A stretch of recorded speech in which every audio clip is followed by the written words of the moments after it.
ॐ अज्ञानतिमिरान्धस्य ज्ञानञ्जनशलाकया चक्षुरुन्मिलितं येन तस्मै श्रीगुरवे नमः। वाञ्छाकल्पतरुभ्यश्च कृपासिन्धुभ्य एव च पतितानां पावनेभ्यो वैष्णवेभ्यो नमो नमः। श्रीकृष्ण चैतन्य प्रभु नित्यानन्द श्री अद्वैत गदाधर श्रीवासादि गौरभक्तवृंद। हरे कृष्णा कृष्णा कृष्णा हरे हरे, हरे राम राम राम हरे हरे। श्रील प्रभुपाद की। श्रीमद् भगवद गीता प्रथम अध्याय, आज श्लोक संख्या 36 से हम चर्चा प्रारंभ करेंगे। इस श्लोक में श्रील प्रभुपाद ने 3 पंक्तियों को सम्मिलित किया है। पापमेवा आश्रयद अस्मान हत्वैतान आततायिनः। अगले पंक्ति में का उच्चारण मेरे पीछे कीजिए। तस्मान्नर्हा वयं हन्तुं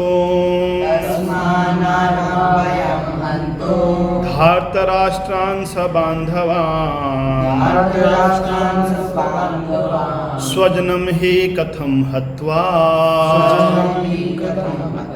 सुखिनः स्याम माधव। तस्मान्नर्हा वयं हन्तुं धार्तराष्ट्रान् सबान्धवान् स्वजनं हि कथं हत्वा सुखिनः स्याम माधव। अर्जुन अभी कहता है, कल हमने देखा अर्जुन ने कहा कि तीनों लोकों का यदि राज्य मिल जाए फिर भी मैं इन स्वजनों का वध नहीं करना चाहता, तो फिर इस पृथ्वी के राज्य की क्या बात करें। आज अर्जुन कहता है पापमेवा आश्रयेद अस्मान।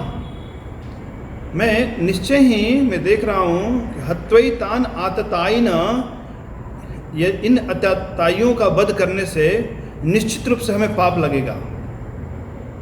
लेकिन मनुस्मृति का वचन है कि ऐसे आतताइयों का वध करने से कोई पाप नहीं लगता। मनुस्मृति का एक श्लोक है, न आतताई बधे दोषो हंतुर भवति कश्चन। तो फिर प्रश्न उठता है कि आतताई कौन है। तो वर्णन है आतताई जो दूसरों को विष देकर मारने का प्रयास करते हैं, जहर देकर मारने वाले। दूसरा, घर में आग लगा के मारने वाले। तीसरा, किसी का धन हड़प लेने वाले या किसी की जमीन जायदाद हड़प लेने वाले। अन्य प्रकार के आतताई हैं, दूसरों की स्त्री का अपहरण कर लेने वाले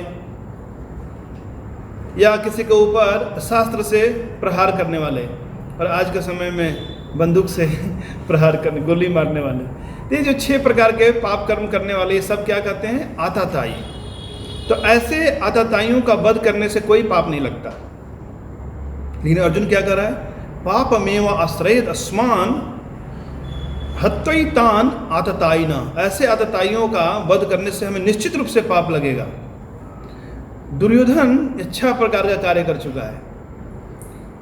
मैंने कल भी बताया था, उसने जहर देकर मारने का प्रयास भी किया था, लक्षा भवन में आग लगा के मारने का प्रयास किया था, हथियार से उनके ऊपर आक्रमण किया था।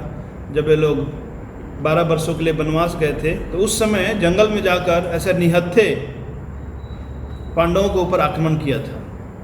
और भूमि तो हड़प ही चुका है, पूरा राज्य कह रहा है कि बिना सुई की नोक बराबर भूमि भी बिना युद्ध के नहीं दूंगा। और धन तो है ही एक प्रकार से। और स्त्री का अपहरण तो नहीं किया, लेकिन अपमान किया। भरी सभा में द्रौपदी के केस को ऐसे पकड़ लिया था दुशासन ने, और एक प्रकार से कहा कि हमने तुम्हें जीत लिया है जुए में, ऐसे जुए के द्वारा, छल के द्वारा, और कहा कि अब आज से तुम हमारी दासी हो गई हो। तो कुल मिलाकर ये सब वध करने योग्य है। लेकिन अर्जुन सोचता है कि नहीं, इनका वध नहीं किया जाना चाहिए, इनका वध करने से हमें पाप लगेगा। क्यों अर्जुन ऐसा कहता है? तो उसका तर्क कहता है अर्जुन कि तस्मान नरहा वयम हंतुम, क्योंकि ये वध के योग्य नहीं है। क्यों योग्य नहीं है? क्योंकि ये सब स्वजन हैं। ठीक है, जो बाहर के लोग हैं वो आताताई हैं तो उनका वध कर दिया जाना चाहिए, पर घर में ही कोई आताताई है तो क्या उसका भी वध कर दिया जाना चाहिए? कोई पुत्र है, अब पुत्र आताताई बन गया तो क्या पिता उसका वध कर दे? या पिता आताताई है तो क्या पुत्र उसका वध कर दे? तस्मात् नरहा वयम हंतुम, इसीलिए योग्य नहीं है वयम हंतुम, हम मारने के लिए, धृतराष्ट्र स बांधवान, धृतराष्ट्र के जो पुत्र हैं और जो उसके बंधु बांधव हैं। यद्यपि अर्जुन समझ रहा है ये आताताई हैं, लेकिन फिर भी कह रहा है कि ये वध के, आगे कहता है स्वजनम ही कथम हत्वा, इन स्वजनों का वध करके सुखिना श्याम माधव, हे माधव हम किस प्रकार सुखी रह पाएंगे? यानी खुद के सुख की कामना है, यही मुश्किल है। अभी धर्म का पालन अर्जुन नहीं कर पा रहा है।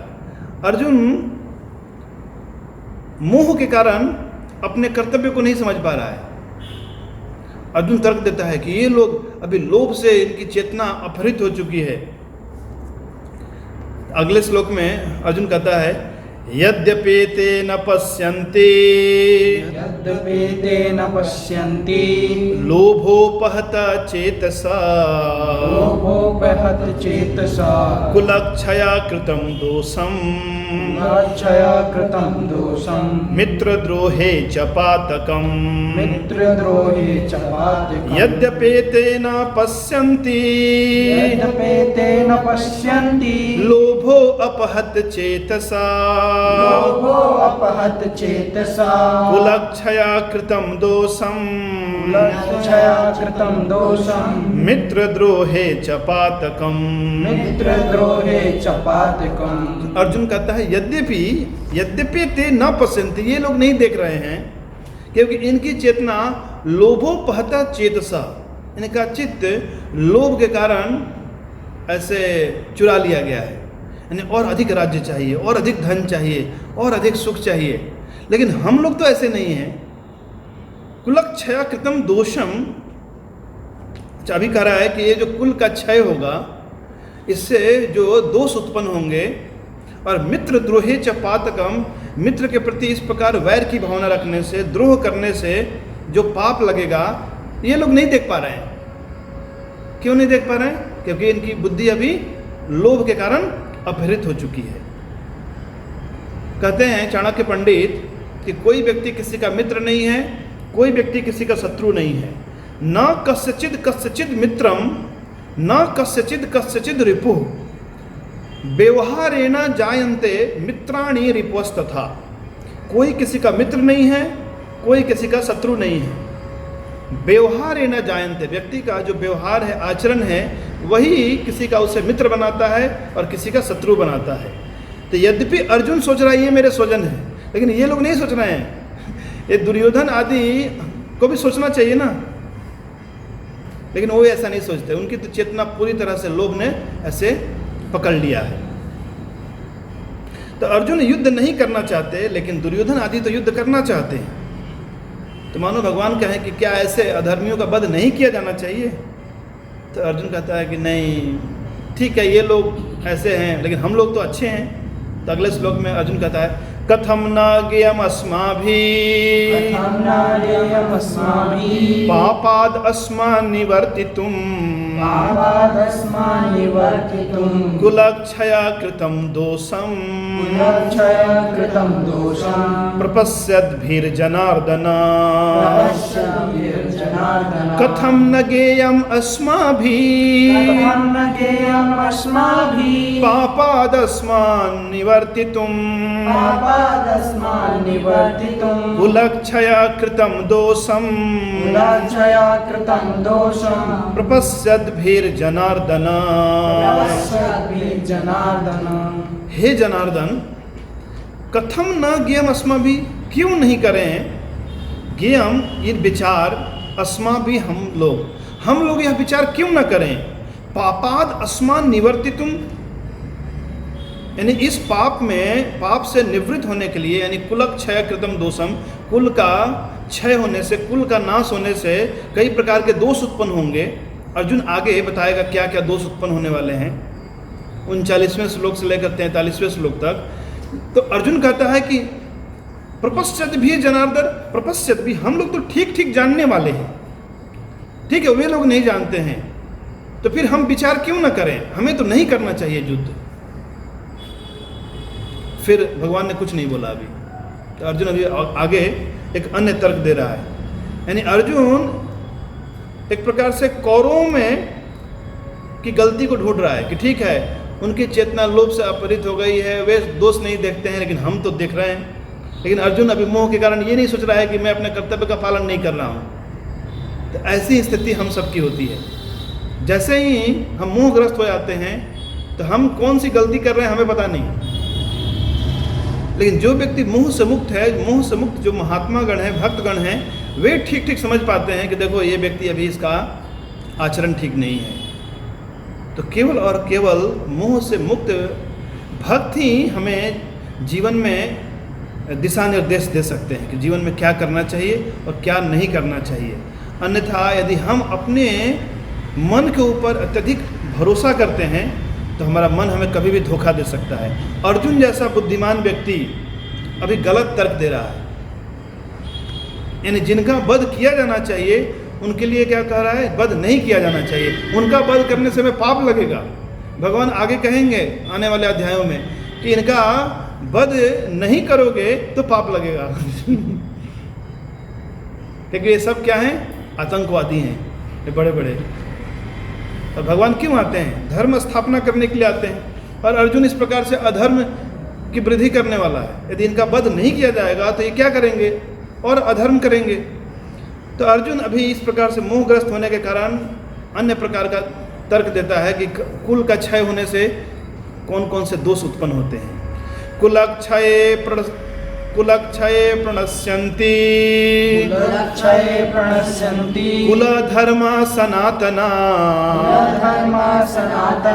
धर्मे नष्टे कुलं कृत्स्नम् अधर्मो भी भवत् उत कुलक्षये प्रणश्यन्ति कुलधर्मा सनातना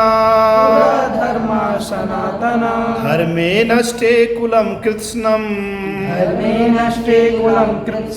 अधर्मो भी भवत्युत। इससे पता चलता है कि अर्जुन को कितना ज्ञान है शास्त्रों का। शास्त्रों के आधार पे अर्जुन कहता है कुलक्षय प्रणश्यन्ति, कुल का क्षय होने से, कुल का नाश होने से प्रणश्यन्ति पतन होता है। क्या, कुल धर्मा, कुल का धर्म नष्ट हो जाता है। क्योंकि इस युद्ध में जितने वयोवृद्ध हैं सब सम्मिलित हैं, पितामह सम्मिलित हैं, और सभी जो वृद्ध हैं और जो तरुण हैं सभी सम्मिलित हैं। तो ये सब मारे जाएंगे तो एक प्रकार का कुल का नाश हो जाएगा। तो कुल का नाश होने से क्या होगा, कुल में अधर्म उत्पन्न होगा। यानी कोई भी जो बचे हुए छोटे छोटे बच्चे होंगे, मानो स्त्रियां होंगी, तो उनको शिक्षा देने वाला कोई नहीं रहेगा, तो उनको धर्म का ज्ञान प्राप्त नहीं होगा। इसके कारण क्या, अधर्म उन्हें धर दबोचेगा। तो कुल धर्मा सनातना, और जो सनातन यानी कि जो दीर्घ समय से जो परंपरा चली आ रही है, ये संस्कार करना चाहिए, वो संस्कार करना चाहिए, पवित्र करने वाले, वो सभी संस्कार बंद पड़ जाएंगे। तो धर्मे नष्टे यानी कि कुल धर्म का नष्ट होने से क्या होगा, कुल धर्मे नष्टे कुलम कृत्स्नम, संपूर्ण कुल अधर्मो भी भवत उत, पूरे कुल को अधर्म धर दबोचेगा ऐसे। यानी सभी लोग अधर्म के मार्ग पे चलने लगेंगे, यानी सबकी बुद्धि तामसिक हो जाएगी। और जब व्यक्ति की बुद्धि तामसिक हो जाती है तो क्या करता है वो, अधर्मम धर्मम इतिया, अधर्म को ही धर्म समझता है। अधर्मम धर्मम इतिया मन्यते तमसावृता सर्व अर्थान विपरीतांश्च बुद्धि सपार्थ तामसी। ये भगवान ने 18वें अध्याय के 31वें-32वें श्लोक में कहा है 3 प्रकार की बुद्धि होती है। तो अर्जुन को पूरा स्मरण है सारे शास्त्रों का कि इस प्रकार से कुल क्षय होगा तो फिर सनातन कुल धर्म नष्ट होगा, कुल धर्म नष्ट होने से सारा कुल अधर्म में प्रवृत्त हो जाएगा। बस इतना ही नहीं, इसके आगे क्या होगा, अर्जुन कहता है अधर्माभिभवात् कृष्णा अधर्माभिभवात् कृष्णा प्रदुष्यन्ति कुल स्त्रियः पश्यन्ति कुलस्त्रियः स्त्रीषु दुष्टासु वार्ष्णेया स्त्रीषु दुष्टासु वार्ष्णेया जायते वर्णसंकरा जायते वर्णसंकरा।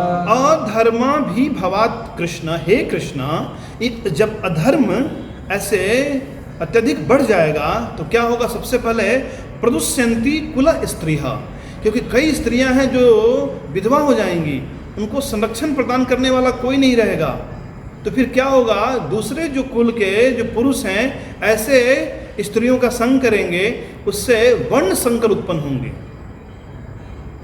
प्रदुष्यन्ति कुल स्त्रियां, कुल की स्त्रियां प्रदूषित हो जाएंगी, दूषित हो जाएंगी, और उनकी जो संतानें होंगी अवांछित संतानें होंगी, क्योंकि क्षत्रिय कुल की स्त्री है और अन्य कुल के पुरुष तो सब मारे जाएंगे युद्ध में, और उनसे जो संतान उत्पन्न होगी स्त्रीषु दुष्टासु वार्ष्णेया, हे वृष्णिवंशी, जायते वर्ण संकर, इस प्रकार वर्ण संकर उत्पन्न होंगे। और ये वर्ण संकर यानी कि कुछ नहीं करने वाले हैं, कोई धार्मिक अनुष्ठान नहीं करेंगे।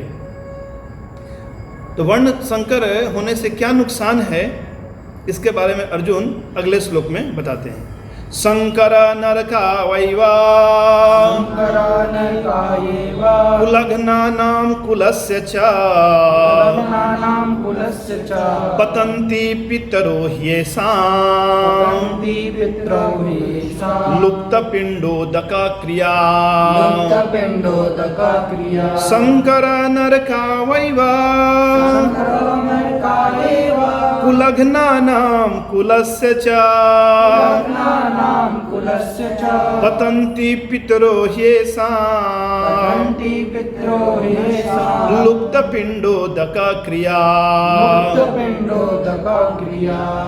संकर नरका वैवा, ये जो संकर यानी कि वर्ण संकर, अवांछित जो संतानें हैं जिनको खुद पता नहीं है उनका पिता कौन है और उनका कौन सा कुल है, कुल धर्म क्या है, वो सब क्या करेंगे?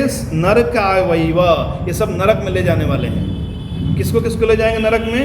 कुलघ्ना नाम, जो कुल घाती हैं, जो कुल के हत्यारे हैं। यानी अर्जुन कह रहा है अपने बारे में कि हम लोग कुल का नाश करेंगे तो हम लोग भी नरक में जाएंगे। कुलस्य च, और कुल के जो और जो दूसरे लोग हैं वे भी नरक में जाएंगे। पतंती पितरो ह्येषां, पतंती यानी नीचे गिर जाएंगे, पितरो जो पितृगण हैं जो उच्च लोकों में वो नीचे गिर जाएंगे। तो प्रश्न उठा क्यों गिर जाएंगे? तो लुप्त पिंडोदका क्रिया, क्योंकि उनको जल और उनका पिंड उन्हें प्राप्त नहीं होगा, क्योंकि अवांछित संतानें ये कुछ भी करने वाले नहीं हैं, न ये श्राद्ध करेंगे न तर्पण करेंगे, ये तो बस इंद्रिय भोग करेंगे, मनमाना आचरण करेंगे। तो अर्जुन कहता है कि ये सब के जिम्मेवार मैं बनूंगा, इसलिए मुझे युद्ध नहीं करना चाहिए। कितना तर्क दे रहा है अर्जुन। तो आने वाले कुछ 2 श्लोकों में और भी अर्जुन ने तर्क प्रस्तुत किए हैं युद्ध न करने के, यानी कि कुल क्षय होने से कौन कौन से नुकसान हैं, तो उसकी चर्चा हम कल करेंगे। श्रील प्रभुपाद की।